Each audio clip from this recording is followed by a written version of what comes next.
Greetings and welcome back to Doctor Who Revisited, my ongoing series where I go through every single Doctor Who episode from 1963 all the way to 2022 and review them. And after last video's slugfest of an episode, let's be real here, it was not a very good episode. We move on to one of my absolute favorite episodes from the William Hartnell era in general. Easily one of the major high points of this season, the Ark. Okay, now I'll just start off with the negatives up front because I really wanted to spend the majority of this review talking about how much I love this episode. The companions.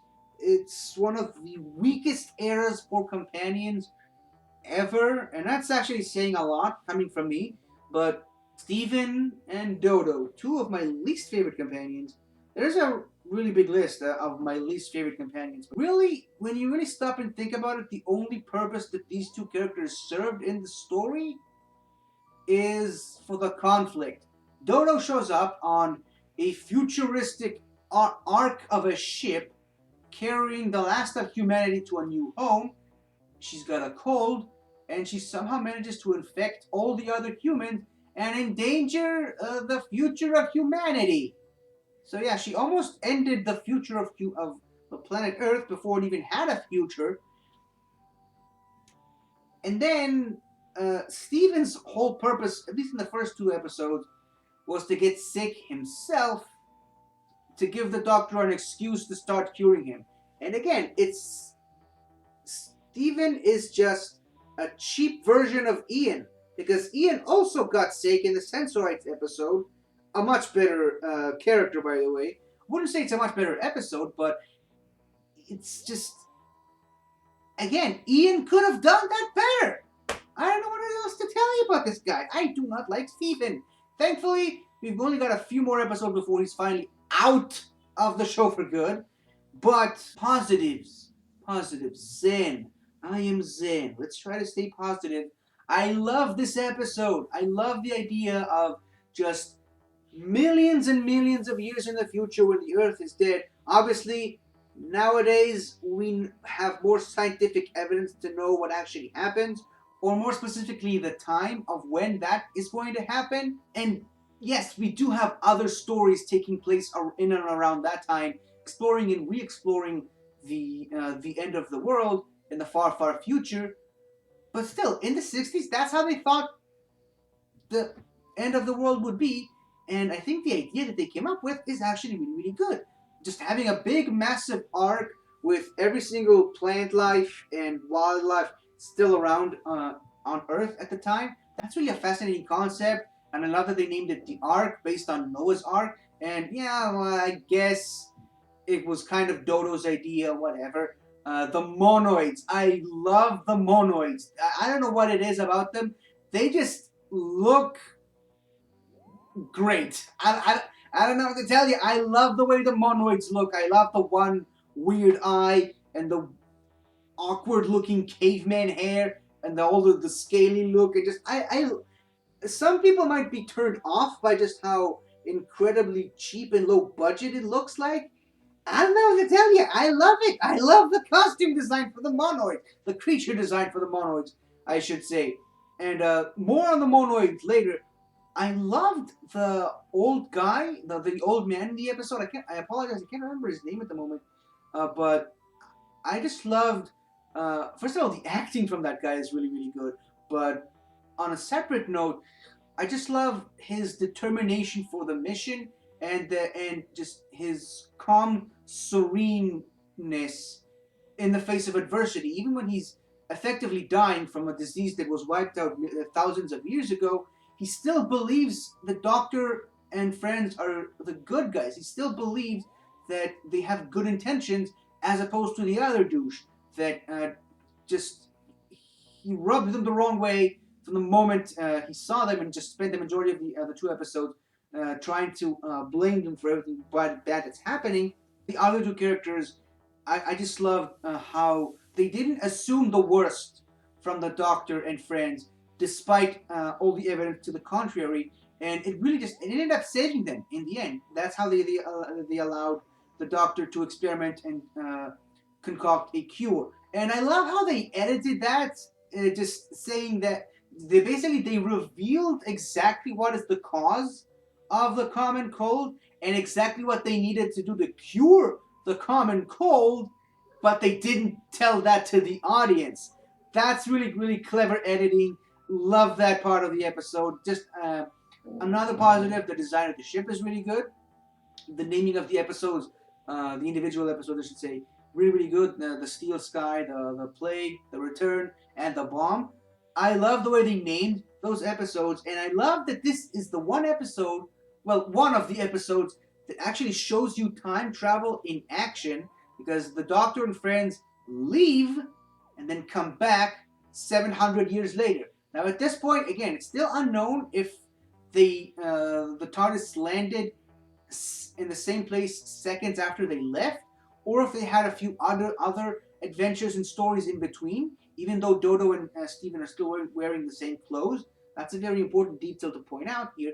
But just the idea of you land somewhere, just the idea in Doctor Who, you land somewhere, you effectively affect the timeline because the Doctor can do that because he's a Time Lord, and then arrive hundreds of years later and see the fruits of your labor. That's something that has been done in Doctor Who on a few occasions, but this is, I believe, the first. This is the first time we actually get to see something like this happening, with a completely different set of characters in the far, far future. Obviously, the monoids turned out to be the bad guys after all.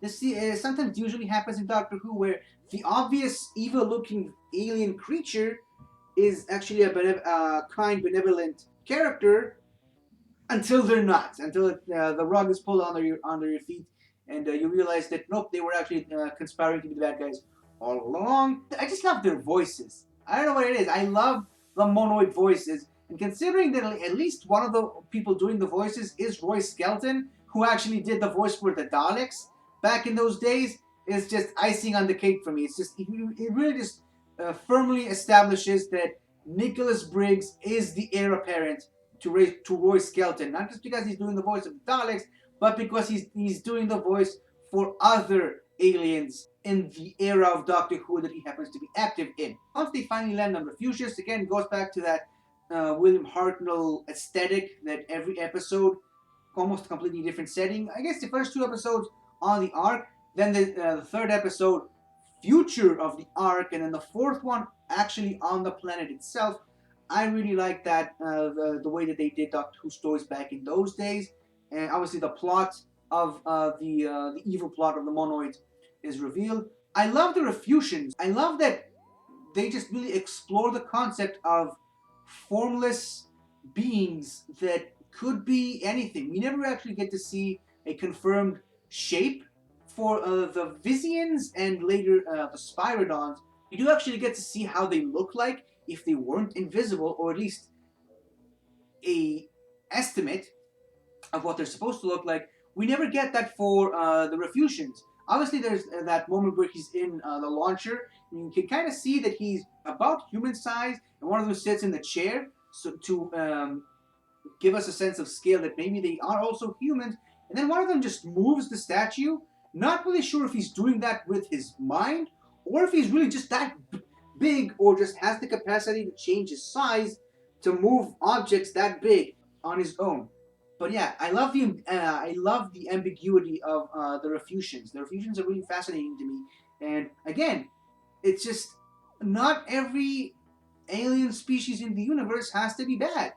The Refusians, for example, they just wasted away on their planet, becoming formless, shapeless entities, and entities of beings of consciousness alone, who actually wanted their planet to be populated by humans. They built the entire city to accommodate the incoming humans, so that at least someone would enjoy the benefits of what this planet has to offer.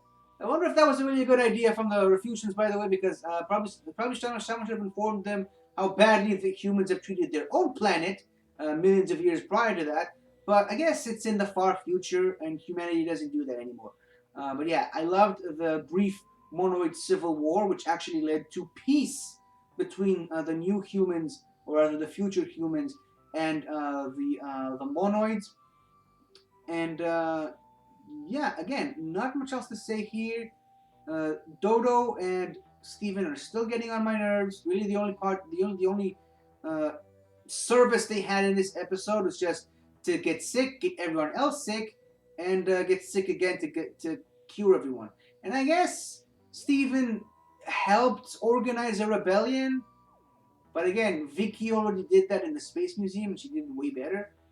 But whatever. I'm not gonna spend too much time talking about how much I dislike this character because we still have several more episodes for me to do so. So I suggest I just stop talking about this episode. This is an S tier episode for me. Again, if it wasn't for Steven and Dodo being there, I'd say it's a perfect 10 out of 10 episode. But that's just me. Okay, not everyone has to agree. So I'm just gonna go ahead and talk about the next episode in just a bit. So thank you for watching. If you have, let me know what you think about this episode, and make peace with the monoids. That's all. That's my advice for today. Hi there! Thank you for watching the video. And if you enjoyed it, don't forget to like, comment, subscribe, and tell your friends. I'll see you next time.